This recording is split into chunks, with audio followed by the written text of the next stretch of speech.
Riforma del fisco. Quale sarà l'impatto in Veneto? Se l'è chiesto la CGIL del Veneto, appunto, che ha simulato l'impatto della riforma IRPEF proposta dal governo Draghi, giungendo a questo risultato: nessun beneficio per il 77% dei lavoratori veneti con le nuove aliquote IRPEF ipotizzate dal governo, appunto. Risparmio massimo di 10 euro lordi per 9 giovani su 10. Questo è Sveglia Veneto, il primo podcast dedicato all'informazione vista da Nord-Est.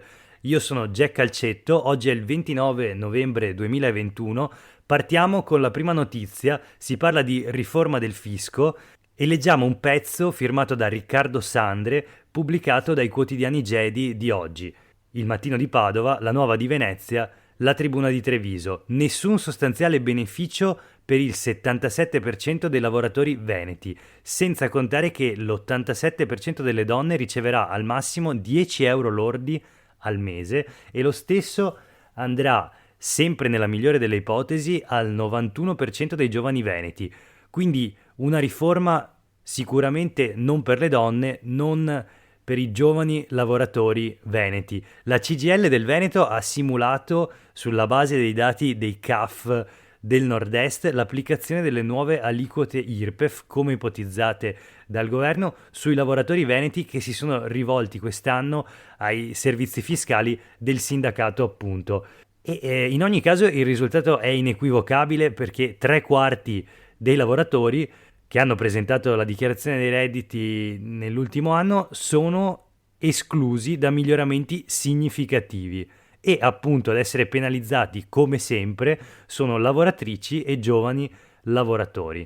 Vediamo qualche dato di questo studio che è stato effettuato su 146.898 dichiarazioni dei redditi, quindi una base statistica, diciamo, sicuramente significativa. E i risultati dicono che 113.838 contribuenti risparmieranno da 0 a 10 euro al mese lordi. Il 77% dei lavoratori quindi non riceverà niente o solo qualche briciola.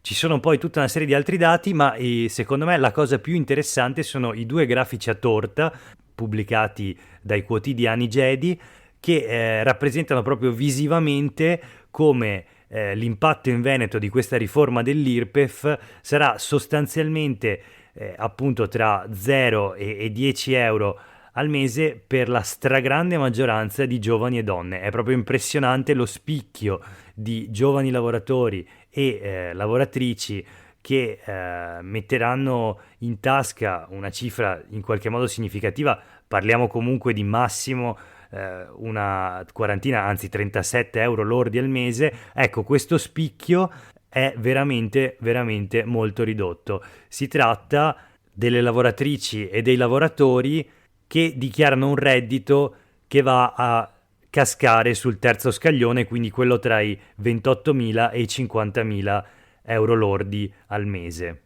Insomma, il commento di Cristian Ferrari, segretario generale della CGIL del Veneto, non può che essere duro e inequivocabile. È l'ennesimo colpo al principio di equità e giustizia fiscale, dice Cristian Ferrari, inferto attraverso la concentrazione delle risorse e dei benefici sui redditi più alti. Inoltre, e questa ovviamente anche è una sottolineatura che ci aspettiamo da un leader sindacale, il governo si era impegnato a confrontarsi con le parti sociali, con il sindacato, per decidere come calibrare questo intervento sul fisco, ma Cristian Ferrari dice il governo non lo ha fatto, non si è confrontato. E ancora, oltre a regalare un altro miliardo di euro alle imprese con la riduzione dell'IRAP, la tassa che finanzia la sanità pubblica, si taglia fuori dalla distribuzione delle risorse la gran parte del mondo del lavoro, soprattutto le lavoratrici e i lavoratori.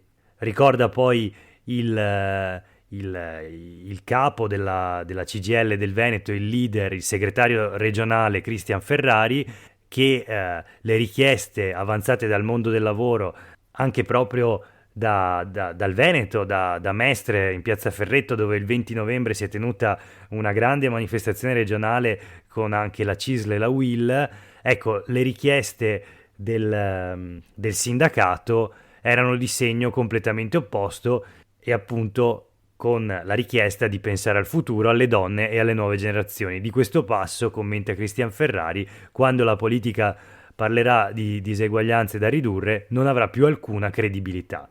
Questa era la prima notizia di oggi. Proseguiamo con il meteo, o meglio, in montagna è arrivata la neve, sono arrivati anche gli incidenti, il pezzo e la notizia sono sempre sulle pagine dei quotidiani Jedi, la coltre bianca ricopre anche il Grappa, sono caduti tra i 20 e i 35 centimetri sopra i 1000 metri, appunto. Ci sono diverse notizie di auto in difficoltà o comunque di incidenti che come sempre avvengono quando ci sono precipitazioni soprattutto nevose, bob e slittini in Cansiglio, temperature in discesa, ma la notizia di cui ti volevo parlare è più che altro sul Gazzettino di oggi. Sci al via la stagione, la neve c'è, mancano solo le ultime regole e quindi dopo più di 600 giorni si tornerà a sciare sui comprensori delle Dolomiti. Qua e là i primissimi impianti hanno già iniziato a girare, comunque ad esempio la seggiovia a Colgallina su Passo Falzarego, a Cortina d'Ampezzo, che è attiva dal 7 novembre, ma l'apertura generalizzata è attesa per il prossimo fine settimana. E la neve caduta nelle ultime ore e le temperature rigide confermate per l'intera settimana sono ideali per la produzione di neve artificiale e tutto questo dovrebbe garantire la tanto attesa ripresa dell'attività sciistica. Le condizioni ci sono e noi saremo pronti, si riaprirà sicuramente il prossimo weekend, questo lo ha assicurato Marco Grigoletto, presidente di ANEF Veneto, l'associazione degli imprenditori delle funivie. Insomma, c'è poi tutto uno specchietto sul Gazzettino con le regole per appunto accedere alla stagione sciistica 2021-2022, quindi le regole sia per i gestori ovviamente degli impianti di risalita, eccetera, ma anche per chi ci si vorrà recare, insomma per gli sciatori, come comportarsi con il Green Pass, che sarà necessario per accedere a funivie, cabinovie, seggiovie chiuse e quant'altro. Cosa succede in zona rossa e in zona arancione, quando si potrà sciare con un tetto massimo giornaliero di ski pass vendibili definito a livello delle singole regioni, e poi appunto le regole per gli impianti, la vendita dei biglietti, le code e il fatto che gli ambienti vengono puliti regolarmente, in particolare i servizi igienici e le superfici più toccate. Comunque queste sono le regole e le novità per la stagione sciistica 2021-2022 che insomma è la prima dopo l'inizio della pandemia, nel senso che l'anno scorso di fatto non c'è stata alcuna stagione sciistica. Dopo 600 giorni si torna in pista, io personalmente non ci tornerò perché non sono uno sciatore, fino a qualche anno fa facevo sci di fondo, ma adesso al massimo qualche ciaspolata. Tra gli ascoltatori di Sveglia Veneto invece sicuramente ci sono molti sciatori, fammi sapere se sei tra questi scrivendomi a sveglia.veneto@gmail.com e voglio sapere anche quali sono le tue piste preferite. Proseguiamo con la terza notizia, che è più che altro un'informazione di servizio. Infatti in Veneto è possibile prenotarsi da qualche giorno per la terza dose e quindi il booster per il vaccino, il cosiddetto booster per il vaccino anti-Covid. Sai benissimo che da qualche giorno il governo ha deciso di ridurre da 6 a 5 mesi l'intervallo tra la seconda dose e la terza, e quindi il sistema regionale di prenotazione già da oggi ti permette di programmare e prenotare la terza dose di vaccino a 5 mesi di distanza dalla seconda, come minimo ovviamente. Le prenotazioni sono aperte per tutti i cittadini maggiorenni. Prenotarsi è semplicissimo, basta cercare su Google vaccini Covid Veneto e il primo risultato, diciamo, è quello che rinvia al sito regionale per effettuare la prenotazione.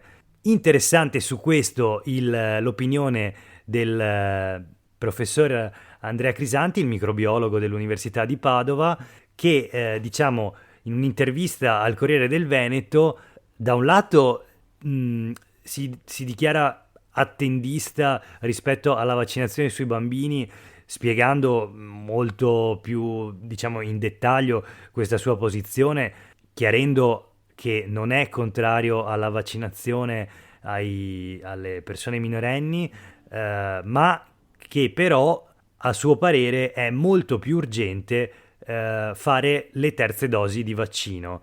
Inoltre giudica giustissima la mossa di aver abbreviato l'intervallo tra primo ciclo vaccinale e la terza dose dai 6 ai 5 mesi, quindi appunto mossa giustissima, in questo modo si anticipa il calo dell'immunità, spiega Crisanti. Dopo 6 mesi la protezione dall'infezione diminuisce dal 95 al 40%, quella dalla malattia dal 90 al 65%, quindi se le difese vengono ripristinate dovremo metterci al sicuro. È l'assoluta priorità, dice Crisanti, bisogna fare presto quindi con la terza dose.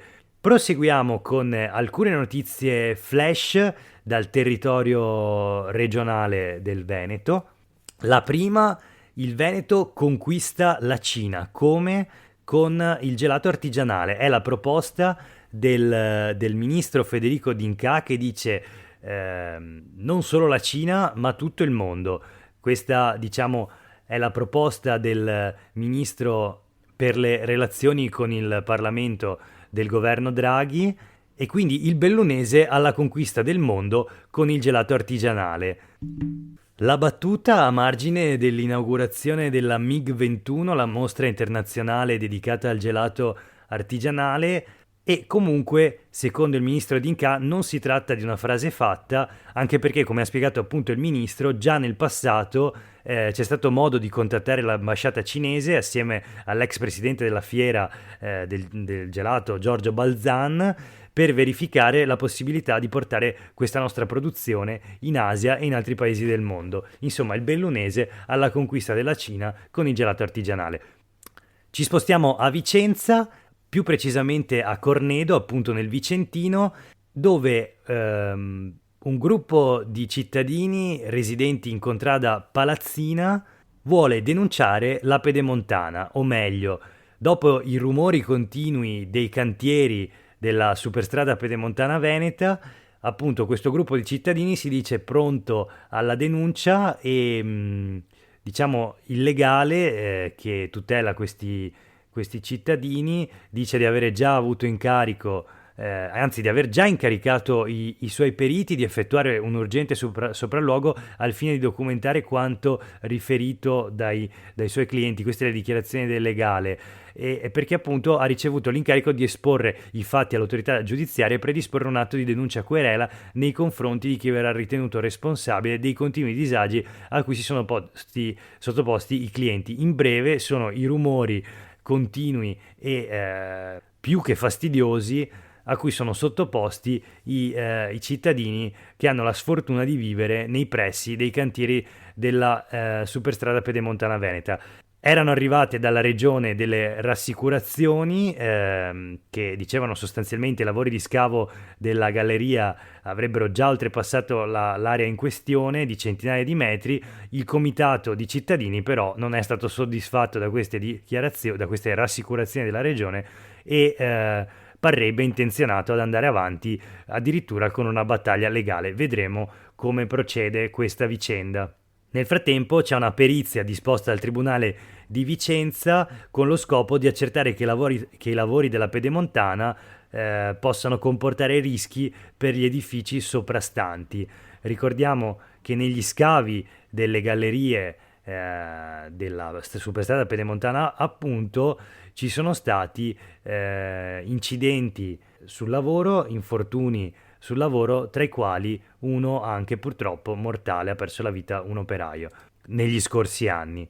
Ci spostiamo a Padova, che la città del santo è al top della classifica delle città digitali in Italia, e c'è un'applicazione telefonica che è dedicata alle segnalazioni che i cittadini possono effettuare e trasmettere al comune. Si chiama Padova Partecipa, che le vale il primo posto, quindi è l'applicazione per le segnalazioni meglio valutata da ICT Rank, l'indagine sulla digitalizzazione delle città italiane realizzata dal Forum delle Pubbliche Amministrazioni, insomma dove Padova recupera 12 posizioni raggiungendo il 29esimo posto in generale, ma in particolare per quanto riguarda l'aspetto delle applicazioni dedicate ai cittadini, quindi delle app municipali, è al primo posto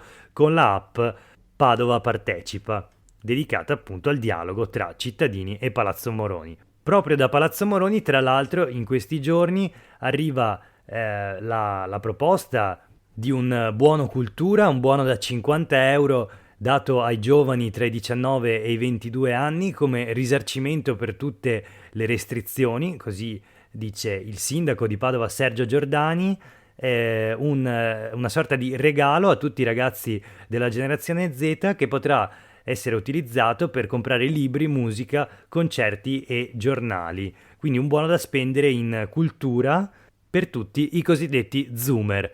L'ultima notizia di oggi riguarda lo sport, ci spostiamo a Treviso dove la Imoco, la squadra di pallavolo del Coneglianese, resta imbattuta dopo aver stabilito il record mondiale di vittorie consecutive. Non si ferma la striscia di successi della Prosecco Doc Imoco Conegliano, che nel posticipo della 9ª giornata di Serie A1 ha espugnato ancora una volta il campo di Scandicci dopo una partita comunque combattuta, visto che il primo set appunto era stato dominato dalla squadra toscana.